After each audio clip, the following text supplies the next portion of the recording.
Hello, people. Finished another book. It's called Tennozan, The Battle of Okinawa and the Atomic Bomb. This is a fantastic book. 584 pages, which it's more than I normally like to read, just because usually I read in bed and I hold the book with one hand. This thing probably weighs 10 pounds, so you can't just hold it indefinitely. You can't hold it long enough to read 100 pages. I went through this pretty quick for a book that's 584 pages. It probably took me 4 days. The book starts out, it follows some individuals. There was Japanese survivors from Okinawa, not too many.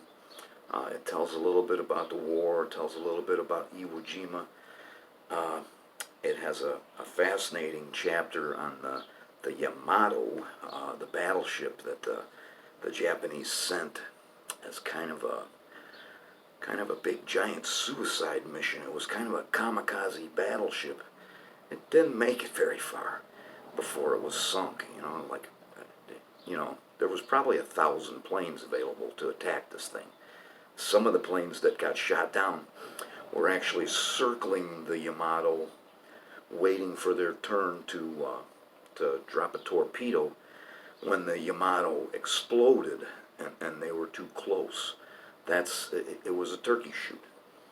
Okay, it goes into the Japanese preparations. It goes into the 10th Army preparations. The American forces was the 10th Army. The Japanese forces was the 32nd Army. The 32nd Army, right at the last minute, lost the 9th Division, which was a battle-hardened Japanese 9th Division. They moved it to Formosa because the Japanese really didn't know where the attack was going to be. They figured it would be Formosa or Okinawa. So I got a lot of notes in here, so let's get to it. It's a funny thing about these notes. When I'm reading the book and I hit an interesting part or something that I think is very relevant, a lot of times by the time I'm finished with the book and I look back at the notes, I say, I don't need to look at that. They talk about Okinawa a lot and the civilians at Okinawa. And the civilians really, they suffered worse than anyone else. So when Perry went to open up Japan, I think it was 1853 or something, Perry stops at Okinawa, and he's, basically an imperial dick is what he is. And I don't know why, that last book that I read about Nagasaki, Nagasaki was an open port for many, many years, like from the 1500s. The Dutch went there, the Spanish went there. So the Perry thing is really not as big a deal as it seems to everybody. Japan was not hermetically sealed. Outsiders had been going to Nagasaki for over 100 years.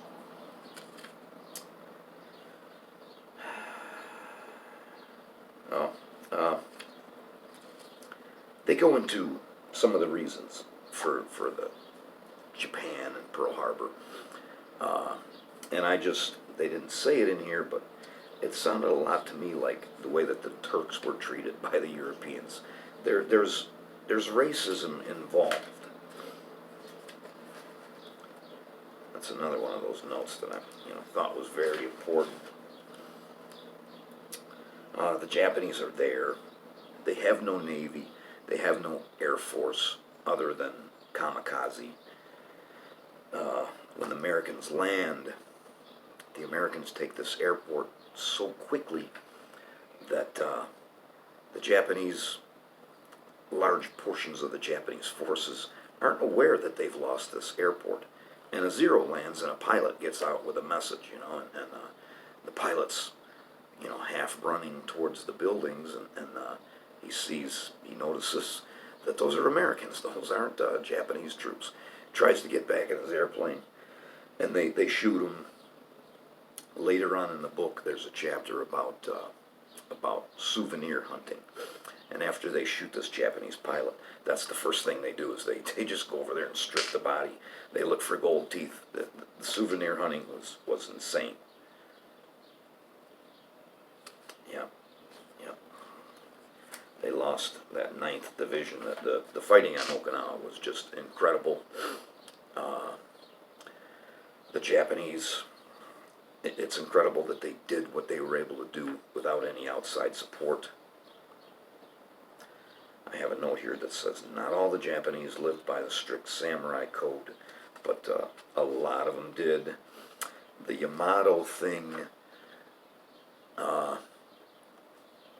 during a meeting that the emperor was there, the emperor simply asked the question, what has happened to the Navy?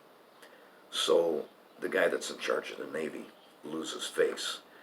And that's when they come up with, this suicide mission for the Yamato.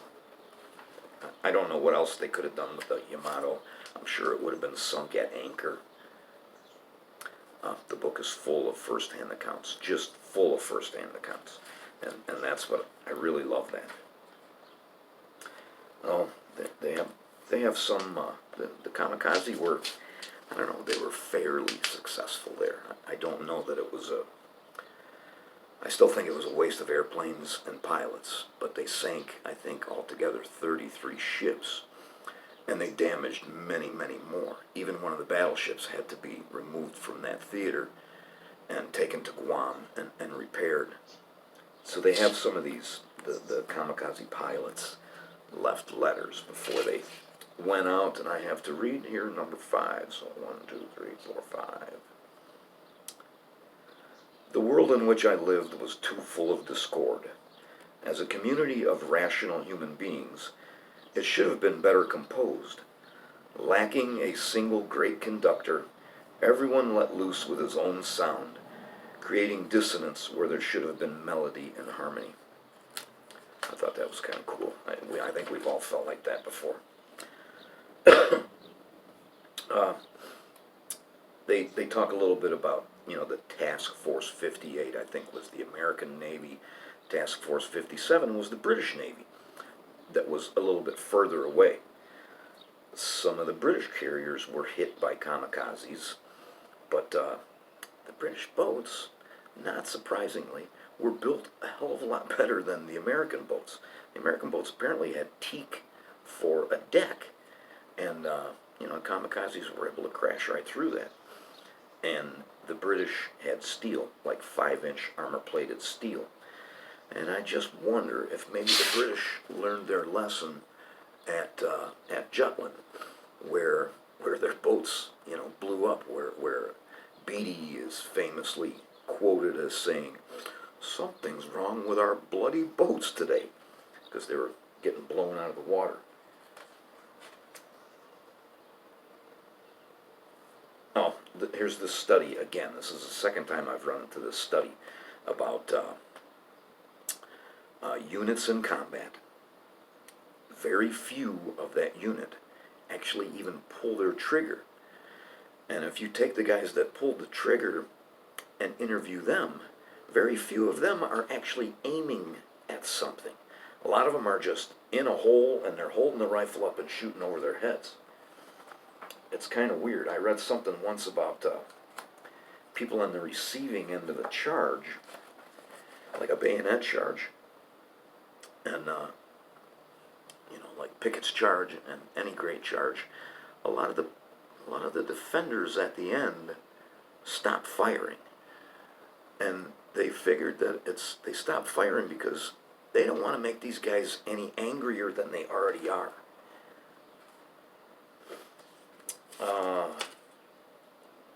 This author is definitely not anti-American.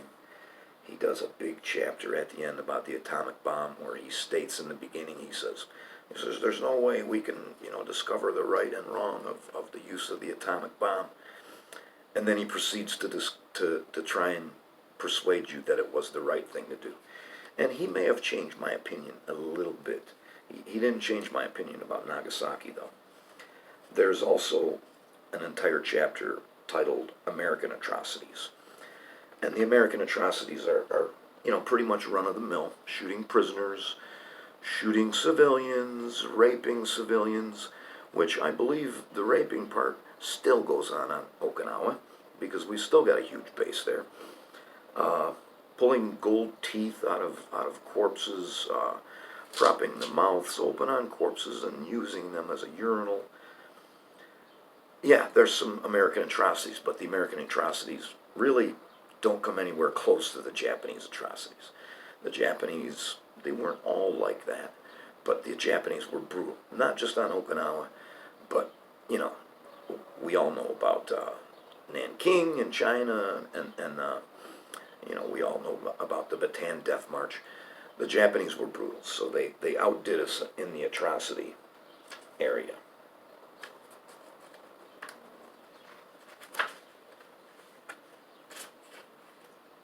Oh, Ernie Pyle, the war correspondent. We've all heard of Ernie Pyle. Uh, he is actually killed on one of the smaller islands right next to Okinawa. He gets, apparently they don't believe that that island is defended. There's 300 Japanese there that are defending that island, and it doesn't start out very well for the Americans. Ernie Pyle gets killed. They end up taking the island, of course. The commander of the 10th Army, which was, it was Army divisions and Marine divisions, was this guy named Buckner. Buckner, towards the very end, they compressed the Japanese into this couple of square miles on the south end of Okinawa. And Buckner decides to go out near the front lines and do some artillery observation. The Japanese don't have very many artillery pieces left because it's been going on for 3 months, and they've literally withstood a storm of steel, a typhoon of steel from battleships, airplanes, and artillery. And they had to move from the Shuri line to this pretty much exposed area at the southern end. But they still have a couple pieces of artillery left.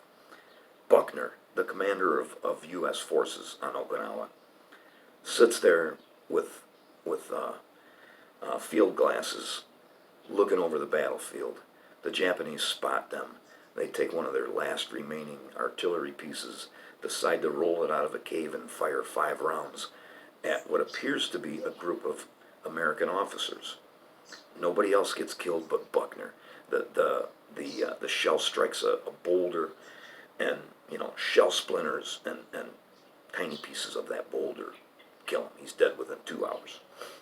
This is towards the very end. There's only a couple of days left, and the Japanese commanders, there's 2 of them. Cho is one of them. I can't remember the other guy's name. They kill themselves. There's controversy about how they do it.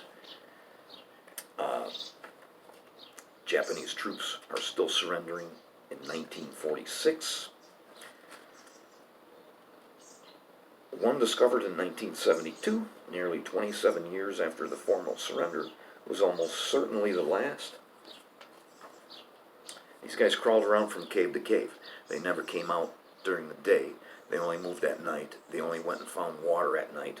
And a lot of them at night tried to creep up to the American lines and bayonet somebody. Unfortunately, American atrocities continue and still continue to this day. There's a great chapter at the end about reunions, about military reunions, and some of these guys even get together with Japanese survivors, and they hug and they cry and they tell each other that they love them. It's kind of a universal human emotion to want to get past. It was a brutal, brutal thing, Okinawa. And I'm old enough to where my father was in World War II. He flew in a B-24. And he went to a couple of his reunions. It's like the 485th Bomber Group or something like that. And my dad never talked about it much. All of a sudden, he quit going to the reunions. I talked to him about it, talked to my mom about it because she went with him. He said he didn't like all the crying. And when you're in a bomber, you don't see the people you're killing. You don't see the women and children.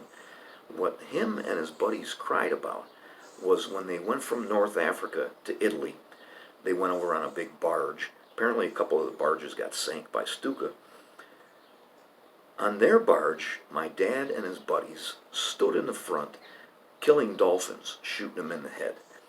And that's what those old motherfuckers remembered after all them years, and that's what they were crying about. Anyways, fantastic book. Written by George Pfeiffer. I'm not sure when it was written. I should probably have that.